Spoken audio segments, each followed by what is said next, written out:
Hey guys, Victor here again, coming at you with another retro deck profile for the September 2011 format. And today's focus is going to be on X-sabers, which historically have actually been like a really aggressive, aggro, special summon heavy deck, but I decided to go with like a more slower tempo based deck instead. So with that out of the way, let's jump straight into the deck profile. So as is always with these deck profiles, we're going to be starting off with the monsters, and of course we're going to be playing 3 XX-saber emmersblade. When this card is destroyed by battle and sent to the graveyard, you can special summon one level 4 lower X-saber monster from your deck, and what you typically want to summon is either a tuner or your XX-saber darksoul, which is one of the cards that pretty much differentiates Tengu Plant format from Edison format, because for Edison format, the Shining Darkness would not be released until May instead of April when the YCS happened. So cards such as like Darksoul were just straight up just not legal yet. And this card, honestly, this really helps the consistency out a lot because during the end phase, if this card is sent from your side of the field to the graveyard, you can add any X-saber monster from your deck to your hand. And then I also believe, like at this point in time, you are actually able to stack them so you can get more than one Dark Soul effect like during the end phase, as opposed to like modern Yu-Gi-Oh where you're only allowed one during your end phase. So yeah, just keep that in mind. I'm not entirely certain, but I'm pretty sure that's how this card works at this point in time. And then after that, we're going to be playing 2 X-saber Pashuul, just a good card. It helps you buy time in case you don't have like your emmersblades or your dark souls, because this card cannot be destroyed by battle.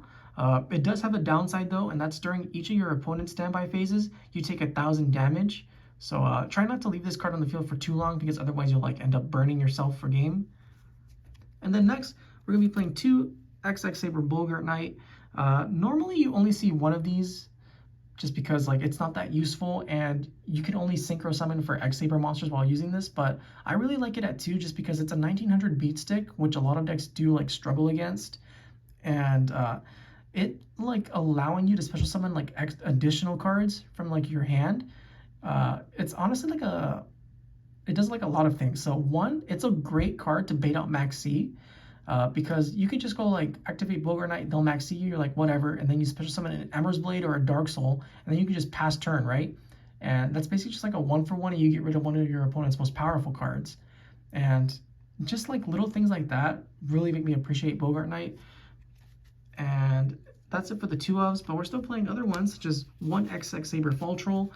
Now, normally this would be the one at 2, while Boggart Knight's at 1, but I really don't enjoy Fall Troll all that much, just because I think he has like the potential to brick more often than not. And yeah, like sure, its effect is like useful because you can special summon like an X-saber from your grave, but honestly it's not that needed, especially with like the slower tempo based focus that we're attempting to use for this deck, but it's still good when it does resolve. And then after that, we're going to be playing the 1 X-saber Airbellum, just a good 1600 tuner. That's level 3, so it gives you access to a large portion of your extra deck, whether it's like level 6s or 7s. And then it also offers you like really good hand control, because when this card inflicts battle damage, you can discard 1 random card from your opponent's hand. And just like being able to hit like a key piece out of your opponent's hand goes a long way and can honestly just straight up win you the game sometimes. And then we're also playing 1 XX-saber Full Helm Knight. What this one does, it's also like a tuner, but once per turn, you can basically just negate an attack. And yeah, that's really all it does. And then if this doesn't really come up, but sometimes it does, if it is able to destroy like a defense position monster your opponent controls, you can special summon a level 4 lower X-saber monster, but like if your opponent's like setting a monster, it typically has really high defense, so that's not going to come up all too often. We mainly just use this to negate attacks. And that's it for the X-saber monsters, but we do play a couple other additional monsters, such as Thunder King Ryo. Since this is a slower base deck, and Ryo was really, really good in this format, I just opted to play 2 just because. And then we're also playing the 2 Maxis, along with the 2 Effect Veilers, just staples for this format. And then after that, we have one more monster, being Super Nibble Mega Hamster. So one of the cool things about this deck is that you have so many settable cards that your opponent's honestly going to be kind of scared to attack, because they don't want like anything to float. So you can go like Super Nibble set, and then if its effect activates, you'll get like an Airbellum or a Dark Soul. If they attack the Dark Soul, you're going to be able to search. If they attack the Emmersblade, you get a special summon, and just those type of mind games go a long way in helping you win the game against your opponent. And with that, that's the monster lineup, and now we can finally move on over to the spell portion of the deck. So to kick off the spell lineup, we're going to be playing 3 Pot of Duality.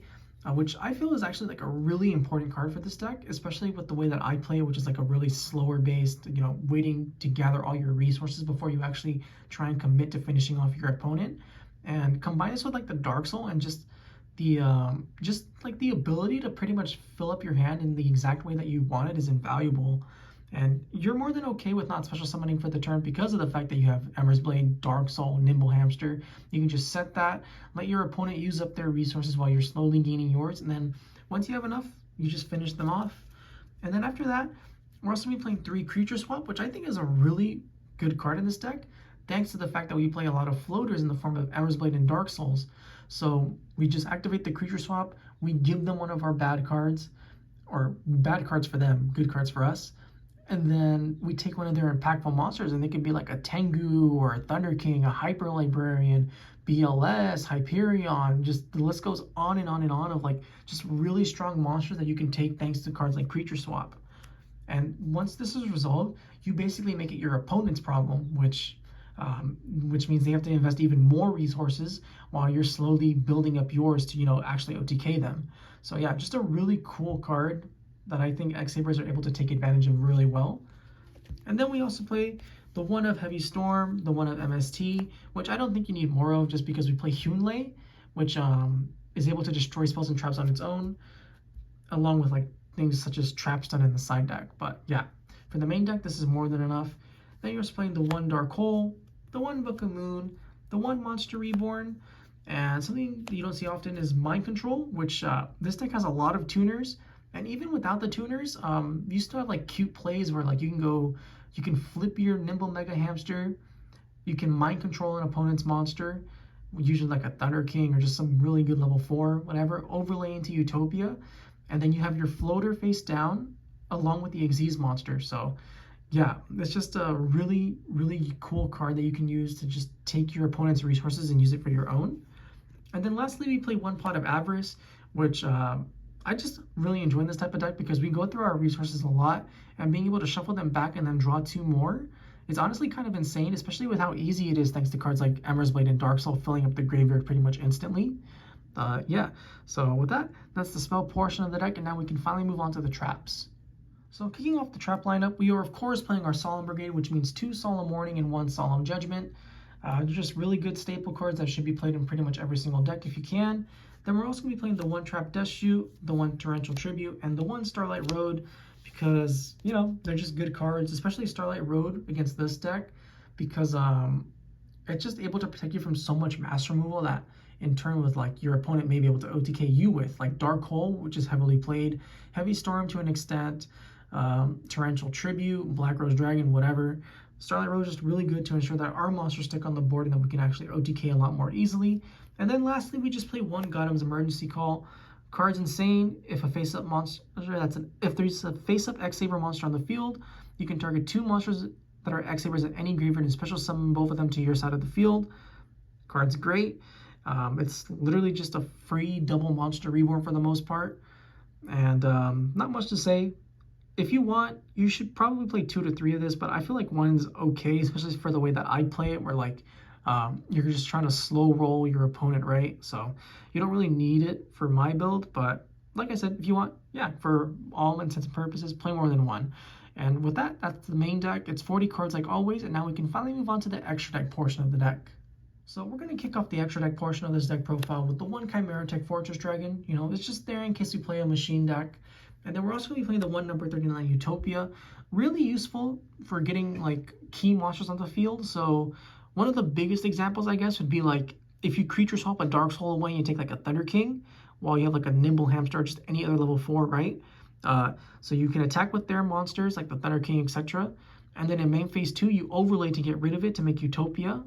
And then you get your Dark Soul during the end phase. So just like cute little plays like that go a long way. And then Utopia is still just a really good generic card to have because 2500 beat stick that negates attacks is, something that does come up a lot.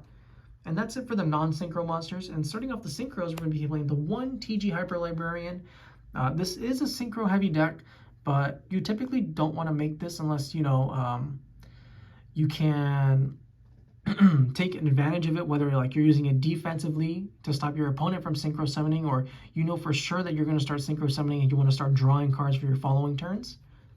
And then you play the one Ally of Justice Catastor because it's Catastor. And then after that, we're going to be playing one Naturia Beast and one Naturia Barkion because I don't know if you guys noticed, but there are a lot of Earth monsters in this deck. So making Naturia Beast and Barkion is actually really easy. Not to mention, they're just incredibly powerful cards that can win games on their own, especially Naturia Beast because there's so many impactful spells that Beast can negate, such as like Dark Hole, Monster Reborn, Heavy Storm, whatever. And then after that, we're going to be playing the one Bryonic Dragon of the Ice Barrier because it's Brio, along with the one Orient Dragon. We play a lot of level 6s, at least compared to like normal decks, just because it's really easy to make with like Pashuul and like a level 4, as long as you're not using Boggart Knight. But after that, we're going to be playing the one XX-saber Hunlei. I don't really think you need more than one because even though like there are like a lot of back row decks, they don't overly rely on it. And when you're summoning this card, you typically are going to push for game. So if this card comes down, you've essentially, you're declaring that you're going to try and end it this turn. And for that reason, you don't need more than one. And then we're playing the one Black Rose Dragon because it's Black Rose, the one X-saber Urbellum, much like X-saber Airbellum. This card also gives you a form of hand control, but it's only if your opponent has 4 or more cards in their hand and then you just stack 1 card on top of their deck. So you're just basically keeping them locked to 4 cards in hand. It's not that great, but it's still nice to have the option to make it. And then we're playing the one Scrap Dragon, the one Stardust Dragon, the one Trishula, and then lastly one XX-saber Gothams. You're only making this card if you for sure are already like in a winning position and you just want to flex on your opponent and rip a card out of their hand. But yeah, it's still just nice to have. And this is also one of the few cards that you can use multiple tuners to synchro summon for. So in case you didn't know that, now you do. And with that, that's the X-saber deck profile. I hope you guys enjoyed it. If you did, please feel free to like, comment, subscribe, and I'll catch you guys next time. See ya!